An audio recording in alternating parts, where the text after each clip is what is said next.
4e masterclass en ouverture de la Sophia AI Week, puisqu'on rappelle que demain débutera le Sophia Summit pour mercredi, jeudi, vendredi. Et depuis 4 ans, nous organisons des masterclass en ouverture, une masterclass académique, et on vient d'avoir le bonheur d'avoir INRIA Academy, une masterclass en jeune entreprise innovante, et puis aussi une masterclass grand groupe avec Orange en l'occurrence. Et pour clôturer cette journée de partage et d'apprentissage, nous accueillons la ville de Bliotte, ici représentée par Jérôme Chifflet, qui est premier adjoint, ainsi que Martine à la culture et Maxime au service. Donc, en effet, une pluralité des compétences et des connaissances pour savoir comment et pourquoi vous avez décidé à Bliotte de vous faire aider par une intelligence artificielle dans le domaine des métiers des verriers. Donc, merci beaucoup d'avoir accepté cette masterclass dite de territoire. Et la parole est à vous pour les prochaines minutes. Et encore, merci. Merci Florence. Donc effectivement, on est très honorés de participer d'abord à cette masterclass pour vous donner vraiment un exemple de ce que peut faire l'intelligence artificielle dans le cadre de l'art. Et alors, je sais qu'on a un tout petit peu de temps devant nous, hein, parce que donc on a à peu près un peu plus d'1 heure, et il m'a semblé important avant de plonger dans l'application elle-même, c'est-à-dire qu'a-t-on fait avec l'art et l'IA, c'est de redéfinir quelques termes. Bon, j'ai des vieilles mariottes, donc effectivement, quand je parle d'un sujet, je parle art et IA, j'aime bien définir chaque terme. Donc je vous parlerai un peu d'innovation, parce que l'innovation est au cœur de toute création, à mon sens, hein.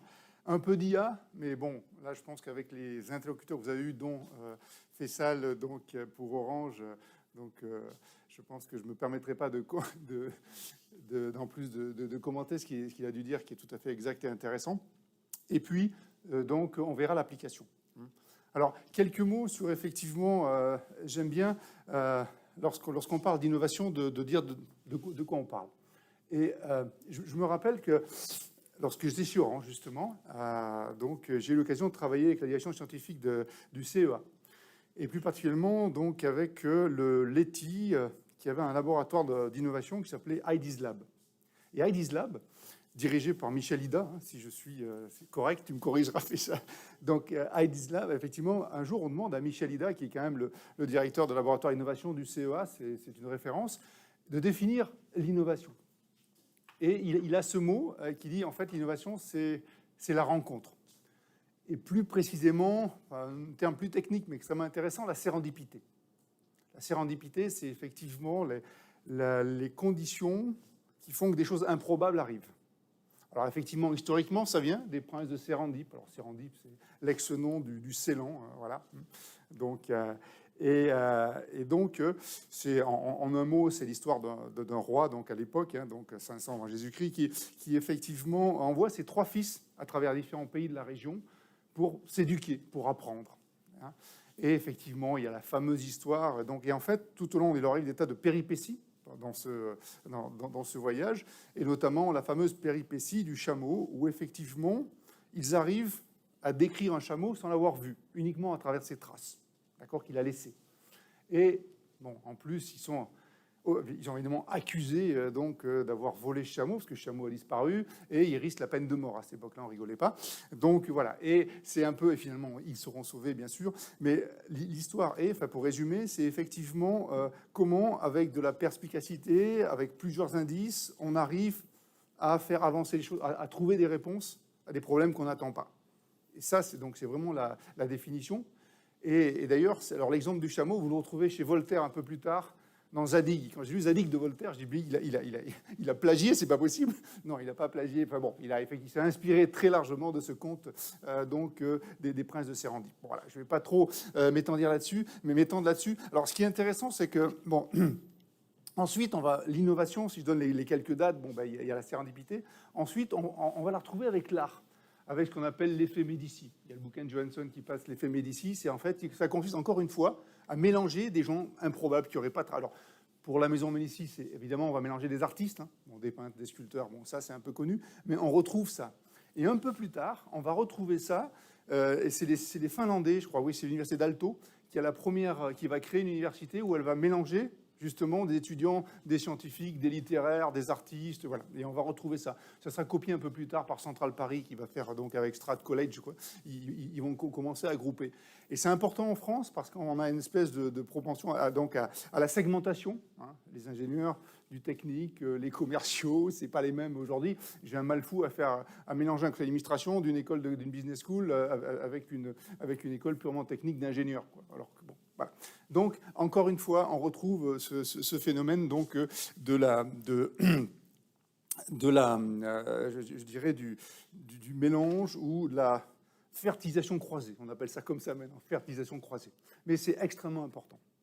Bon, après, ce qui est intéressant dans l'innovation, juste pour finir sur ce chapitre-là, on va trouver l'innovation effectivement dans l'innovation de rupture. Alors, j'aime pas employer ce mot parce que ça ne veut absolument rien dire. Parce que si vous déconnectez l'innovation du domaine, c'est rupture ou c'est incrémental. Donc ça n'a absolument aucun sens.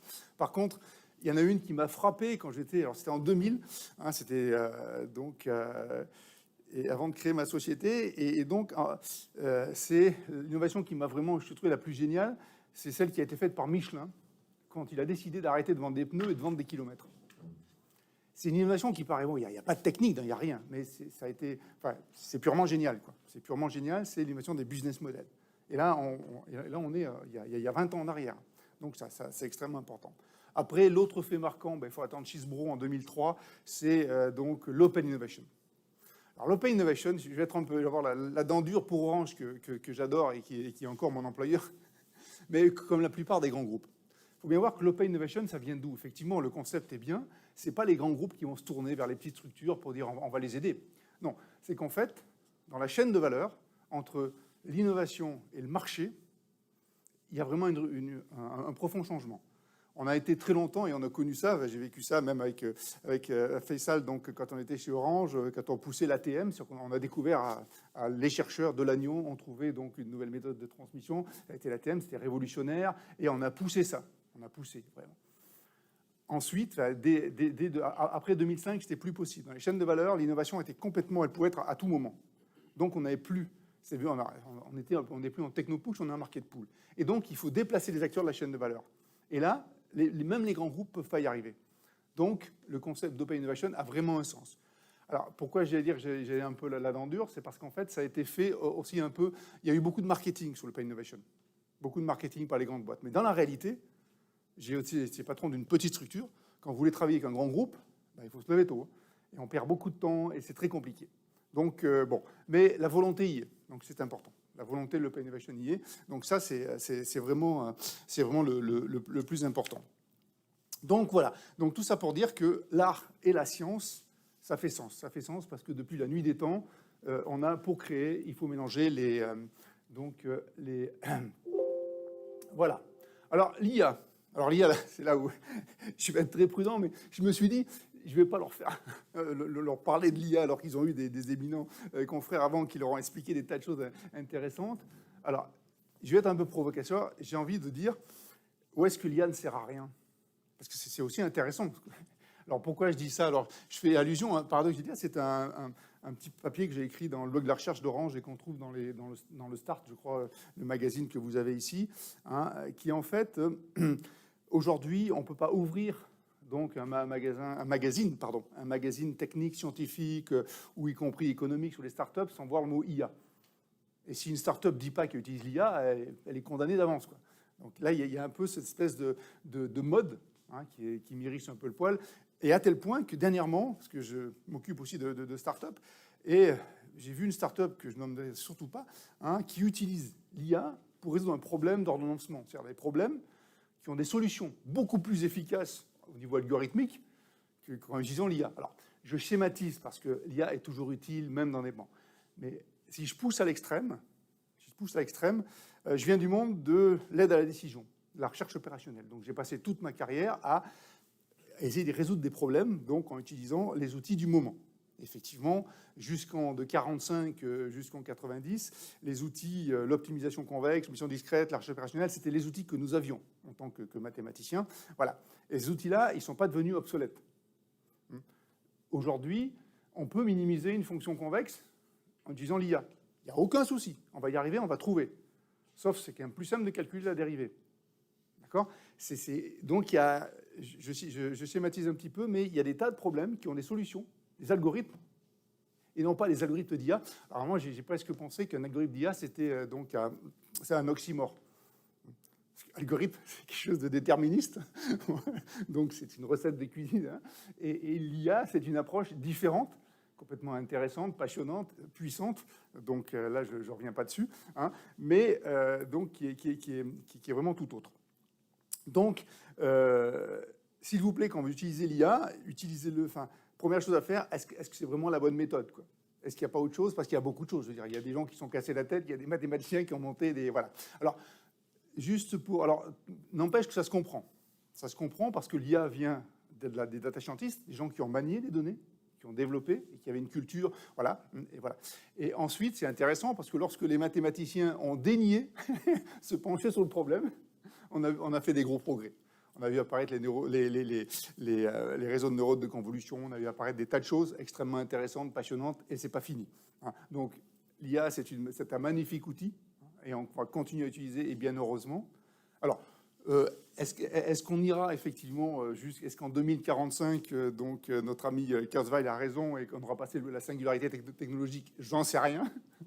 J'en sais rien. J'ai vu qu'il y avait un tableau dans une des salles là, où il y a marqué l'IA en 2050. Donc, il y a des gens qui ont mis oui, la machine sera devant. Franchement, je ne le sais pas. Franchement, je ne le sais pas. Mais encore une fois... lorsqu'on utilise l'IA, c'est qu'on a un problème d'aide à la décision. Quand on a un problème d'aide à la décision, le plus important, c'est le modèle. Et si vous vous trompez de modèle, quel que soit l'outil que vous emploierez derrière, la solution sera mauvaise.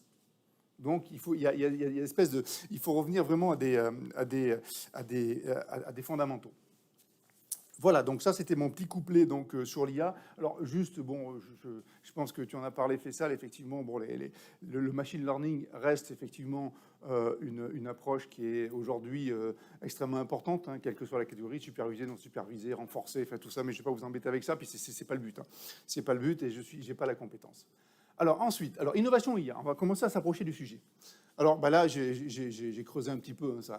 Voilà, je me suis aperçu que effectivement, alors le premier, il paraît que c'était ILIAC, c'est l'ordinateur de l'Illinois, c'est ça qu'il a ce nom-là, hein, et qui a commencé à faire des partitions. Ensuite, je crois que les Japonais ont fait carrément des symphonies ils sont allés beaucoup plus loin dans ce domaine-là. Hein. Donc, on est en 57. Hein, voilà. Alors, Aran, c'est le premier aussi. Donc, pour être, j'ai pris quelques notes aussi, mais. Donc, Aran, oui, c'était Harold de Cohen. Alors, ce qui est intéressant, c'est que lui, on va voir, c'est le même exemple qu'on va voir avec la verrerie, c'est qu'Aran, il faisait des dessins noir et blanc avec un ordinateur, mais il finissait ses dessins. C'est-à-dire que l'artiste reprenait la main à la fin. C'est pour ça que c'est intéressant. Ensuite, Deep Dream, c'est là où on retrouve les matrices de convolution. Et alors, j'ai appris un mot, je vous le dis, parce que je l'ai appris tout à l'heure. Hein, ils utilisent la pareidolie. La pareidolie, c'est en fait le fait de voir une image dans un paysage. Voilà, une image cachée dans un paysage, avec des effets pareidoliques et donc des matrices de convolution pour faire avancer tout ça. Et puis ensuite, la vraie, là où vraiment, et ce qu'on a utilisé nous, c'est le GAN, hein, ces fameux Adversarial Network. Donc, c'est ces fameux où on met en compétition deux algorithmes, hein, donc deux processus pour arriver à créer. Et l'exemple, c'est qu'on prend 3 visages et on en a un à la fin. Voilà. Ça, c'est vraiment donc les choses, l'introduction, j'espère que je n'ai pas été trop long, que je voulais faire sur donc, la partie innovation, la partie IA et l'IA et l'innovation. Alors maintenant, avant de rentrer vraiment dans ce que, la naissance de ce beau bébé là que vous voyez, je vais laisser la parole à Maxime, pardon, qui va nous parler justement de l'art et de Biot. Donc là, on passe sur l'art. Maxime, tu as un bref mot sur l'histoire du verre, notamment à Biot, sachant qu'on a un pont en commun, ce que j'ai découvert en arrivant à la maison d'intelligence artificielle aujourd'hui. Parce que c'est en 56 que McCarthy définit en fait la discipline de l'intelligence artificielle, et c'est aussi en 56 que l'art commence un petit peu à Biot, notamment au niveau du verre, parce que c'est en 1956 que Éloi Monod développe la verrerie de Biot. Donc c'est un artiste qui crée cette verrerie-là, qui devient un lieu d'accueil et puis d'apprentissage pour des artistes et artisans qui apprennent le métier du verre, qui apprennent à souffler le verre. Ça a créé de nombreuses familles qui sont toujours en activité aujourd'hui et où leur fils, Robert Pirigny, qui a été formé à la verrerie de Biot, et aujourd'hui Antoine Pirigny est verrier sur la commune de Biot. Il y a également Christophe Sabat. Tous ces verriers continuent à travailler sur la commune. Et puis, ça a été un des premiers projets avec l'intelligence artificielle de créer cette œuvre-là. En 97, fort de cet héritage, avec Éloi Monod et puis tous les verriers qui ont suivi, la ville de Biot a pu être labellisée ville et métiers d'art, notamment par rapport au verre, au métier du verre. Et puis nous, on a continué un petit peu en 2022. Peut-être certains d'entre vous en ont entendu parler ou sont venus au village de Biot, parce qu'on a eu le BIG, alors ce qu'on appelle le BIG, mais c'est le Biot International Glass Festival, donc c'est le festival international du verre, car Biot est capitale en France du verre. Et on a pu avoir la chance de recevoir de nombreux verriers du monde entier. Et puis c'était une édition un petit peu particulière, puisqu'elle a été parrainée par Lino Tagliapietra, qui est un grand maître verrier qui nous vient d'Italie, à Murano, et qui a un petit peu exporté, on va dire, le verre depuis l'Italie et depuis l'Europe vers les États-Unis. Donc il a créé un grand courant artistique sur le domaine du verre. Voilà, donc ça c'était pour l'histoire de Biot, le verre notamment, et puis c'est tous ces verriers-là qu'on va retrouver pour la construction de cette œuvre. Je te laisse la parole. Merci Maxime. Donc, comment débute l'histoire? L'histoire débute avec le créateur donc, du WAICF, donc Marco Landi. Marco Landi, alors, qui a été très célèbre. Donc, il a fait revenir Steve Jobs chez Apple. Il était responsable monde d'Apple. Donc, voilà, c'est quelqu'un qui a une vie très riche au niveau donc, technologique. Et Marco convainc la région de créer le World AI Can Festival, WAICF. Voilà. Et Marco m'appelle et me dit Jérôme, je veux donc un exemple d'art et d'IA. Donc pour il me faut un exemple. Alors, je me rappelle, Martine, tu te souviens? Donc, je dis à Martine, qui est responsable donc, de la culture et du commerce à Biot, je dis Martine, bah, tu réunis l'équipe, il faut qu'on trouve un projet. Et alors, on se réunit tous ensemble dans une salle. Et puis, je dis, voilà, on va faire un projet art et IA, en sachant absolument pas ce que j'allais faire. Et puis, évidemment, je me prends tout de suite la première question, mais Jérôme, c'est quoi? Tu parles de quoi, là? Et alors là, je dis, ben, c'est simple. Les Japonais ont fait des scénarios, des partitions de films avec l'IA. On fait des symphonies, on fait des tas de choses. Donc, nous, comme on sait faire que le verre, on va faire du verre. Et ça naît vraiment de cette réflexion, voilà, on n'a vraiment pas le choix, quoi. Donc il fallait, on décide de faire effectivement souffler une verrerie en utilisant l'intelligence artificielle. Bon, une fois qu'on a dit ça, j'ai besoin de 3 choses.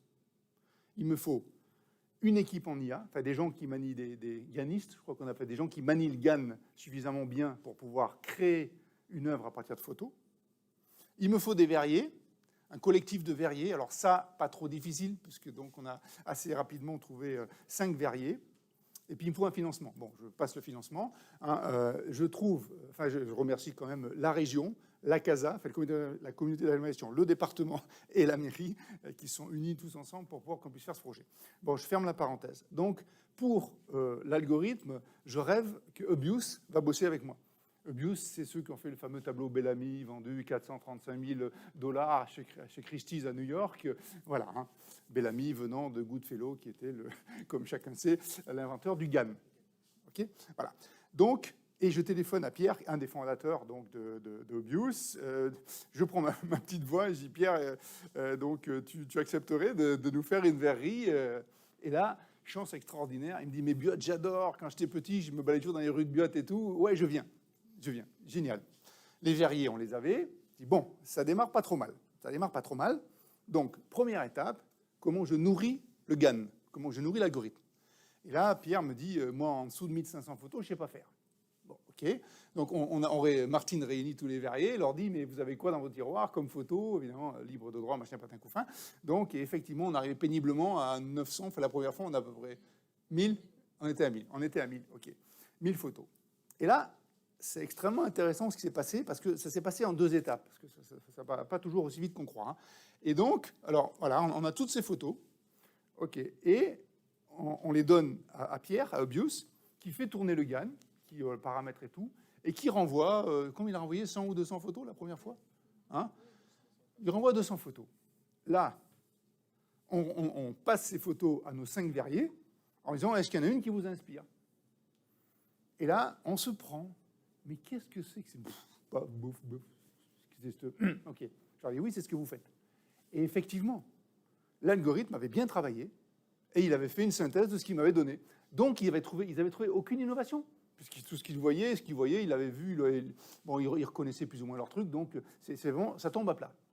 Et là, on se dit, je dis, moi, comment on s'en sort?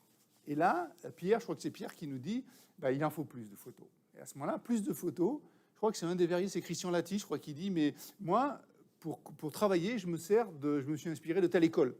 Donc, je me sers de tel verrier, de tel artiste du début du siècle, voilà. Et on se met à ajouter tous les inspirateurs de ces fameux 5 verriers. Donc, on multiplie effectivement le nombre de photos, et surtout, on fait rentrer dans l'algorithme des photos qui ne sont pas des œuvres des 5 verriers. Et c'est ce qui va expliquer la suite. Parce que là, quand on leur envoie donc les photos, donc les photos qui sortent, quand on leur envoie ça, ok, alors là, je passe une très mauvaise nuit. Parce que j'envoie 100 photos à des gens qui m'ont déjà jeté une première fois, en espérant que les 5 gars, ils vont me sortir 1 ou 2 photos, parce que si chacun m'en sort de la sienne, on est mal. On est mal, chef. Donc, là, je passe une très mauvaise nuit, je dis, jamais on s'en sort, et là, on se prend le mur si jamais, voilà. Et là, fête incroyable. Les 5 verriers me sortent tous 2 photos, les mêmes.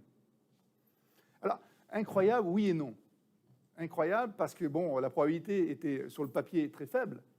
Mais pourquoi ils ont sorti ces photos-là, qu'on va voir, hein, c'est les 2 dernières. Hein. Pourquoi ils les sortent? Parce qu'en fait, c'est des images auxquelles ils n'avaient pas pensé. C'est tout. C'est tout. Et lorsqu'on leur montrait leurs propres œuvres, ils y avaient déjà pensé puisqu'ils les avaient créées. Voilà. Et c'est là toute la puissance de l'IA. Donc, à ce moment-là, ils choisissent ces 2 photos.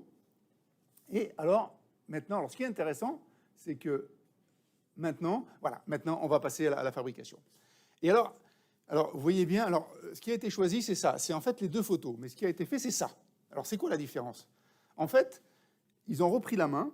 Et alors, c'est marrant, parce que je me rappelle cette réunion, je te rappelle, Martine, on était ensemble, ils étaient devant ces 2 photos. Et tout de suite, ils ont eu... Alors, d'abord, on voulait quelque chose de grand. Or, il faut savoir que si vous soufflez une verrie dans un four, ça fait 60 cm. Donc, vous êtes condamné à 60 cm. Or là, ça fait plus de 60 cm. Forcément, on l'a coupé en 2. Donc, ils ont eu l'idée de la couper en 2. Ils ont eu l'idée d'y inclure le symbole de biote, parce que le biote, c'est le verbulé. Il fallait du verbulé. Donc, ils ont mis du verbulé. Donc, et ce qui leur a vraiment plu, c'est effectivement une forme à laquelle ils n'avaient pas imaginé. Effectivement, donc, on retrouve beaucoup de caractéristiques des verriers, mais la texture et la forme, ils ont vraiment adoré. Et donc, ils l'ont fait, ça a pris toute une journée. Hein. C'est chez Pierini, je crois, toute une journée, hein, chez ce monsieur-là. Plus d'une journée. Oui, parce qu'ensuite, il a fallu la couper, faire fabriquer la boule dans une autre verrerie, la couper, l'assembler, tout ça. Ok. Donc, on arrive vraiment à quelque chose... Enfin, bon, moi, je le trouve beau. Hein. Puis alors, il y a la signature que vous trouvez sur le tableau de Bellamy, hein, la signature de Bios, hein, qui est incrustée. Vous pourrez la voir tout à l'heure si vous vous approchez. Donc, on a vraiment donc, réalisé donc, cette œuvre. Hein. C'est un beau bébé, il fait 80 cm, hein, parce que c'est ça. Et alors, je ne sais pas s'il fait 28 ou 30 kg. 35. Il fait 35 kg. Alors oui, je ne vous garantis pas, chaque fois qu'on la déplace, on a très peur.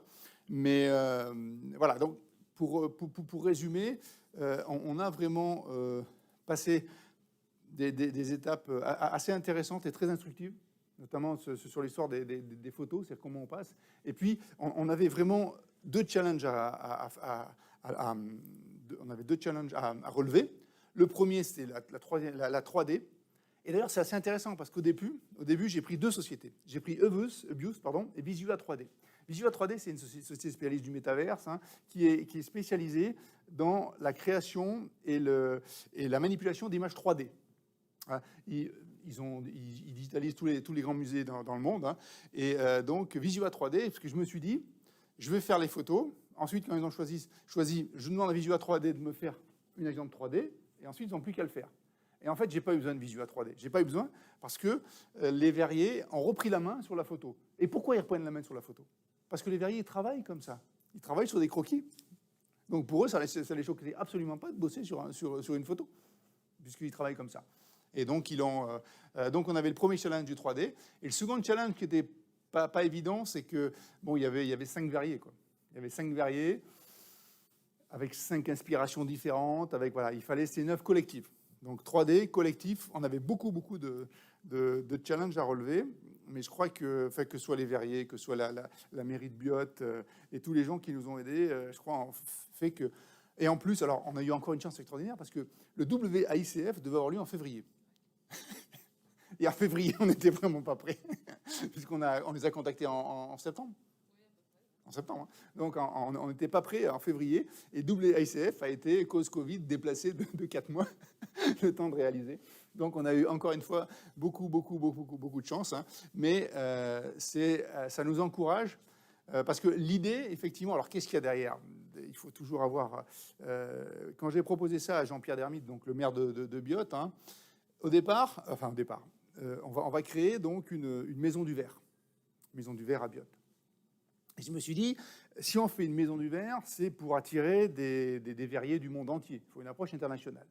Et pourquoi pas leur proposer une plateforme de co-création, donc, où des verriers alors on est jumelé avec Tacoma, enfin Seattle, donc aux États-Unis, avec les verriers. Pourquoi pas faire travailler des verriers à Tacoma et des verriers à Biot à travers la plateforme avec Eubius. Et une fois qu'ils ont créé une œuvre, ils viennent la créer, voilà. Donc l'idée, c'est de proposer donc un outil supplémentaire de créativité augmentée, c'est comme ça que je l'appelle, hein, un outil de créativité augmentée, donc aux verriers de Biot et aux verriers. Alors, parce qu'on a commencé par là. Mais l'année prochaine, j'espère, je croise les doigts, normalement, je devrais réaliser une mosaïque sur le même principe, hein, donc effectivement avec des mosaïstes. Et puis, alors, c'est pas tout le même principe parce on a changé les règles du jeu, mais l'idée, c'est encore ça, c'est de démontrer qu'on peut se servir de l'IA comme un instrument de créativité qui en aucun cas se substituerait d'une manière ou d'une autre. Mais ça, c'est vrai pour tous les métiers. Hein. Donc, l'IA va remplacer ci, remplacer ça. Il ne remplacera jamais personne, hein, mais il aidera beaucoup de gens. Il aidera beaucoup de gens. Donc voilà, c'était ce que Martine Maxime, tu veux ajouter quelque chose sur ce que j'ai oublié de dire? Non, un peu par rapport à la création, c'est vrai que nous, c'est une expérience de voir tous nos verriers travailler ensemble. Alors, pour la partie confection, effectivement, la boule centrale qui est en verre bullé a été faite à la verrerie de Biot, et puis les 2 parties qui constituent le reste de l'œuvre a été constituées dans l'atelier d'Antoine Pirini, avec les verriers. Donc il y avait Nicolas Lati, Christophe Sabat, Antoine Pirini, Jérôme Chion, et donc ils ont tous travaillé ensemble pour la création de cette œuvre, sachant Anne Le Chadinsky. Anne Le Chadinsky pour la verrerie de Biot, sachant qu'elle a une petite particularité. Donc le verre bullé, c'est une marque de Biot, mais il y a aussi le verre en fait est phosphorescent. En fait, il réfléchit la lumière, il emmagasine de la lumière, et puis le soir, alors là, on ne pourra pas le faire, mais si on éteint toutes les lumières, le verre va luire dans le noir, comme vous pouvez avoir un effet un petit peu phosphorescent sur des matériaux un peu normaux. Alors, est-ce qu'on peut faire le noir complet? Non, sur les têtes, non. Non, je pense qu'il lui fallu qu'il emmagasine plus de lumière. Il faut qu'il emmagasine un petit peu de lumière, et puis après, c'est pour ça aussi qu'on a fait un plan qui projette de la lumière dessus. On peut un petit peu voir justement les fragments luminescents et les pépites un petit peu que vous voyez à travers le verre. Donc là, je vais juste éteindre le courant. Oui, parce qu'après, on pourrait croire que c'est à cause de nous. Voilà, tout à fait. Si tu éteins, si ça s'éteint, on est mal. C'est bon. Ouais, non, elle n'a pas eu le temps de se recharger. Elle n'a pas eu le temps de se charger. Bon, tant pis. L'effet spectacle est un peu raté. Après, c'est vrai que ça marche un petit peu mieux avec la lumière naturelle. Il y a les écrans, après, il y a les écrans, oui, qui bouffent là. Ouais. Bon, tant pis, c'est pas très grave. Mais là, on le voit bien en tout cas avec le noir. On voit bien les pigments qui se reflètent. Donc, c'est quelque chose il fonctionne par couche de verre en fait. Donc, ils viennent cueillir avec la canne une première couche de verre. Ils mettent les pigments à l'intérieur et puis ils vont venir faire une deuxième couche de verre à travers. Et c'est couche après couche en fait qu'ils arrivent à façonner une forme. Donc, ils ont façonné la première partie, la deuxième partie, la troisième partie à la verrerie de Biot, et ensuite l'assemblage entier a été fait à froid, ce qu'on appelle le trail à froid. Donc, on met de côté la forge, on met de côté le four, et à ce moment-là, ils font simplement un assemblage avec un collage avec le verre. Voilà. Comme j'ai commencé par l'innovation, je vais finir par l'innovation, parce que le fameux verre bullé de Biot, ça vient d'où? Bah là aussi, ça s'est rendipité. Ça fait qu'un jour, un verrier s'est gouré dans le dosage du bicarbonate qu'on met dans le verre. Il y a eu trop de bulles. Et voilà pourquoi. Voilà. C'est exactement un exemple typique d'innovation qui n'était pas prévu et qui a fait la renommée qui fait la renommée de Biot. Hein. Donc le verbulé, c'est encore une connerie. Au départ, c'est une erreur d'un verrier. Quoi. Voilà, c'est ça l'innovation. Ben voilà, merci infiniment. Et si vous avez des questions... mes collègues ils vont répondre. Parce que...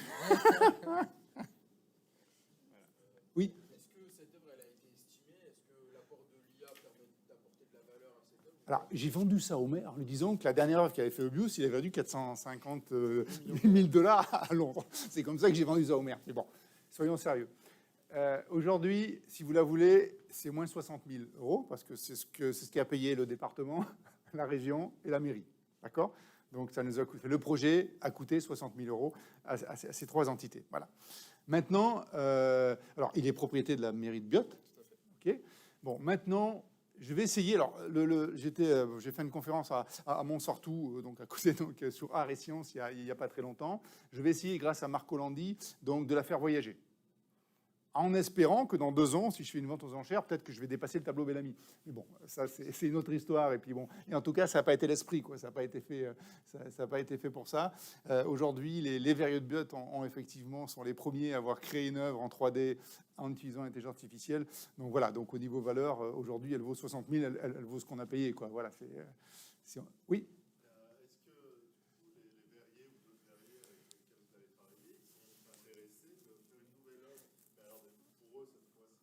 Ouais, c'est une très très bonne question. Alors, le verrier qui a vraiment été le chef d'orchestre, c'est Christian Lati, hein, qui a été Nicolas. Pourquoi j'appelle Christian Nicolas. Oui, parce qu'il y a beaucoup de Christian. Nicolas Lati, qui fait des poissons et des gros yeux. Donc Nicolas Lati a vraiment accroché là-dessus. Je lui ai demandé effectivement d'en parler à ses collègues américains, mais alors. Je ne sais pas répondre, j'espère, donc, mais il faut encore que j'enfonce le clou. C'est-à-dire, je pense que si je refais encore une œuvre avec d'autres, avec les mosaïstes et tout, il y en a un qui va accrocher.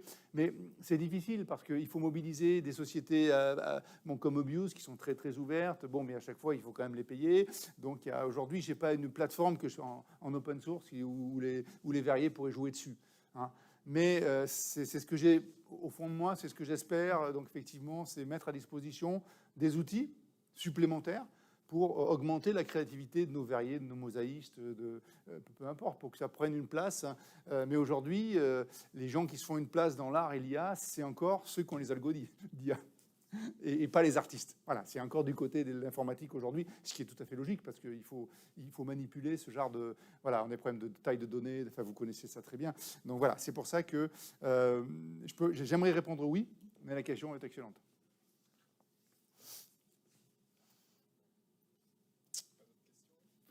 On est bon? Bon, on va remercier en tout cas de nous.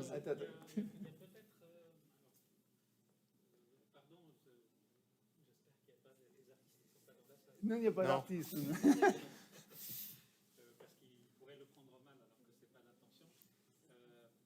En fait, aujourd'hui, il y a de la création comme ça avec de l'IA. Au-delà de l'aspect artistique, il y a même des systèmes de CO. Il y a de grandes boîtes parmi les meilleures au monde sur la CO qui aujourd'hui font de la coopération entre l'être humain, l'intelligence humaine et l'intelligence artificielle. Les postes de CO de conception assistée par ordinateur moderne combinent un peu les deux. Donc l'IA participe au processus de créativité. Si ça vous intéresse, je vous montrerai des slides de flag après. Mais en fait, dans les approches industrielles, pas artistiques comme celle-ci, en fait, on a une phase qui est plutôt de type impression 3D, notamment. Oui. En fait, ce qui est co-créé par l'homme et l'intelligence artificielle, il est imprimé après, donc sous forme de pièces. Je vous montrerai des exemples de chaises, etc., inventés par bien les visages aussi. Donc, quand tu as parlé du GAN, il y a des visages. Tout le monde ne sait pas, par exemple, qu'il y a un truc qui passe sur TF1 après le journal. J'ai regardé 1 ou 2 fois pour ma culture, je ne regarde pas. Je ne sais pas si vous arrivez de voir comment il s'appelle. Oui, je vois très bien. Oui, je vois très bien. Pompidou, en fait, je ne sais pas si... Oui, il prend tous les visages. Les visages, en fait, ça va même au-delà d'images de et donc faire de la manipulation dans tous les sens. Il y a beaucoup de fake news qui sont basées Sur ce genre de manipulation. Là, c'est les usages négatifs de l'IA, comme je le disais ce matin. Et donc, en fait, dans des choses comme ça, les gens de la CO industrielle, ils imprimentent sur la 3D. Et donc, du coup, je ne sais pas si, enfin, les artistes ne sont pas là, donc est-ce que finalement, il n'y aurait pas aussi peut-être une tentative, puisqu'on est dans la création artistique, de dire que c'est de l'IA et de l'informatique de bout en bout, en mettant ce qui est conçu par l'IA est imprimé par une impression 3D, sauf que peut-être pour le verre, c'est un peu compliqué. C'est exactement c'est ce qu'on voulait faire au début. Je me suis dit, je vais pas bon, ils me donnent les photos, puis après je les embête plus. Et après, j'avais pensé à l'imprimante 3D. Bon, je me suis dit, ça va être compliqué parce que bon, il y avait le verre. Et ensuite, bon, bien heureusement, ils ont repris la main et c'est très bien comme ça. Mais effectivement, c'est tout à fait la première trajectoire. C'était ça. Je me suis dit, bon, ben ok, on va faire. Je voyais pas d'inconvénients, mais c'est vrai que c'est tout à fait une possibilité. D'ailleurs, c'est dans l'approche mosaïste, on va sans doute s'orienter vers un truc, sans doute, il y a de bout en bout, on va voir pour la mosaïque. Mais bon, c'est encore pas décidé. C'est vrai que là, c'était un projet porté par la ville de Biot. Donc la ville de Biot, c'est le verre. Donc on ne pouvait pas faire autrement. On ne pouvait pas imprimer. C'est pour ça que je faisais la remarque. On n'avait plus la même objectivité si on avait fait ça. J'ai une question très rationnelle, s'il vous plaît. Donc, avec cette crise énergétique, j'ai connu que le verre coûte trop. Absolument. J'ai connu que plusieurs entreprises italiennes, par exemple, à Murano, à Venise, qui est fameuse, se doivent fermer. Donc, comment vous passez avec cette coût pas indifférente? Alors, ça, il faut se vérifier, mais je sais que j'ai. Vous avez résolu ce problème? Pour l'instant, ce sont les verriers qui résolvent. Et le meilleur moyen qu'ils ont de résoudre pour l'instant, c'est d'avoir souscrit des contrats avec les fournisseurs d'énergie, il y a quelques années déjà, donc qui leur permettent d'aller plus loin, au moins sur l'année 2023, pour maintenir leurs coûts. Simplement, ça ne va pas durer. C'est la situation, voilà, comme ça, dans le monde, on doit persister comme ça. Ça va être compliqué. C'est vrai qu'il y a un double coût pour les verriers. Déjà, il nous expliquait que s'approvisionner en verre, c'était de plus en plus. Le coût du verre aussi a beaucoup augmenté. Le coût de verre a beaucoup augmenté, donc la qualité baisse parce que les gens veulent tirer des coups. Et c'est une catastrophe. Et en fait, il nous expliquait que notamment le problème, un bon verre, il a un temps de refroidissement qui est suffisamment long. Et un mauvais verre, beaucoup plus court. Et là, c'est terrible pour un verrier si jamais le temps de refroidissement qu'il a prévu est divisé par 2. Et voilà. Donc, il y a vraiment des... Non, c'est un vrai problème. Et on n'a pas la solution parce que là, ils sont touchés par l'énergie et par la matière première. Les deux. Donc, c'est une grosse problématique. On a accueilli... Alors, la ville de Biot a accueilli des verriers norvégiens il y a très peu de temps. Et c'est vrai qu'ils ont le même... Enfin, ils rencontrent exactement le même problème qu'ici. Ils font le même métier. Eux, après, c'était sur les coûts de l'énergie, notamment l'électricité et le gaz. Ils ont des soucis un petit peu moindres parce qu'ils peuvent s'approvisionner par eux-mêmes, ce qui n'est pas le cas en France. Et nous, c'est vrai que les coûts pour faire fonctionner les fours, c'est du gaz et l'électricité. Et c'est on va dire que c'est des machines qui fonctionnent avec un gros approvisionnement. C'est de l'industriel quasiment, quoi, à leur taille, j'entends. Et puis, on n'arrête jamais un four. C'est ça, c'est que le four, il reste en fusion, il est tout le temps alimenté, en fait, jour après jour, de nuit, et il travaille dedans. Si on l'arrête, c'est pour plusieurs mois. C'est ça. Et d'ailleurs, on avait un problème comme on avait plusieurs couleurs, et un four, il marche aussi, il y a des fours qui sont spécialisés dans les couleurs, donc on a dû jongler aussi avec ça, avec tous les différents fours de Biot, pour arriver effectivement à faire ce qu'on voulait, quoi. C'est vrai que c'est... Vous avez pensé de faire un site internet pour présenter cette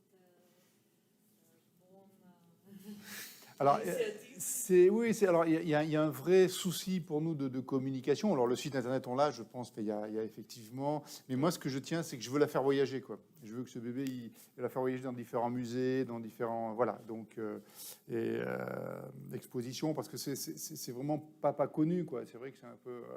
Donc, il y a un souci de communication, parce que je veux pas que le soufflet tombe. Et j'aimerais continuer dans cette voie avec d'autres artistes, pourquoi pas prendre des peintres et des verriers. variées, par exemple, hein, mêler deux de disciplines artistiques différentes, des choses comme ça. Et parce que le gros avantage de l'IA, c'est que justement, ça offre cette possibilité d'une combinatoire infinie, donc à la fois avec des verriers, mais aussi en mélangeant des différents arts. Et je crois que c'est vraiment un truc important. Donc oui, c'est important la com, mais bon, on est aussi une petite mairie, donc voilà, il faut... Ça, mais bon, on a.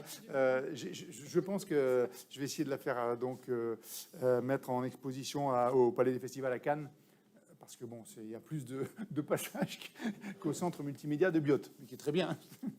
Mais c'est vrai que c'est. Bien sûr qu'il y a des mécènes aussi, il trouvait des Bien sûr. mécénats, donc il y avait des hommes et des femmes.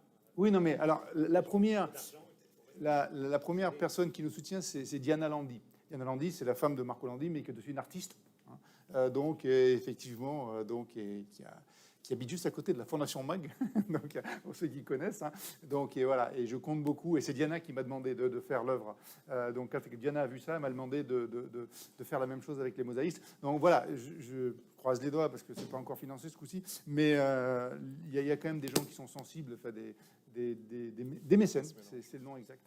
Des mécènes, j'espère, qui vont nous suivre, parce que le budget d'une ville d'une mairie comme Biot, hein, c'est vrai que même si on fait partie des communes riches, ça reste délicat donc à mobiliser, quoi. Mais en tout cas, on est preneur, notamment Faisal fait d'idées, de société, voilà, qui serait je suis preneur de toujours de tes conseils, et parce que voilà, ça me semble bien de jamais dissocier la recherche, la technique du moins, la technique, la science de manière générale. Et puis, C'est très très beau, hein, surtout quand vous avez éteint les lumières. ah oui, en plus, si on la laisse suffisamment se recharger, je pense qu'il va combien de temps. Ensuite, elle reste dans la pièce, elle irradie. Et là aussi, c'était quel verrier spécialiste de ça, de la photo c'est Novaro, hein, c'est Claude Novaro. Parce qu'en plus, il fut un temps, alors forcément, les gens où il y avait à Biot, effectivement, c'était vraiment un centre culturel. Il y avait des verriers connus mondialement. Pour les mosaïques, il y a eu Mélano, donc lui et sa femme. Donc, Chagall n'était pas loin. Hein, donc voilà, donc c'est vrai que c'est un creuset au niveau artistique qui est absolument phénoménal. Et si on peut y allier l'IA à ce creuset-là, on pourrait faire des choses sympathiques et voilà. Et puis bon, qui à la fois donne une image et puis aussi une image de. J'ai eu une seule question, je l'ai eu, alors je vais le dire, mais c'est quand j'ai fait une conférence à Montsartou sur un colloque sciences et arts. Une personne, sur Soulance, on était quand même plusieurs. Et il y avait du monde, et une personne a dit oui, mais c'est inadmissible que font les artistes. Bon, à mon avis, cette personne n'avait pas du tout comprendre, ou je me suis mal exprimé, mais voilà. Donc, mais en général, voilà, il n'y a pas à se dire, voilà, c'est pas contre les artistes. Et en plus, dans ce cas précis, leur place a été largement protégée, et donc c'était vraiment de la coopération, de la collaboration vraiment intéressante. Pardon. Alors malheureusement, elle n'est pas à la c'est une très bonne. Elle n'est pas à la médiathèque de Biot pour des questions d'assurance comme ça. Uniquement pour des questions d'assurance, c'est qu'on peut pas. Si jamais on se fait dépenser la vitrine, on n'a pas les 60 000. Donc, mais effectivement, donc aujourd'hui, c'est pour ça qu'elle est dans un placard. Elle n'est pas visible. Donc c'est pour ça qu'elle n'est pas visible. Donc il faut m'inviter, hein, pour que je vienne avec. Il faut m'inviter pour que je vienne avec et voilà. Mais non. Oui, c'est tout à fait. Et oui, moi, c'est Marco qui m'invite à chaque fois. Donc, quand Marco, qui est lui, est invité très souvent, c'est Marco qui m'emmène dans ses bagages. Donc, et j'espère qu'on la verra à Venise, qu'on la verra donc.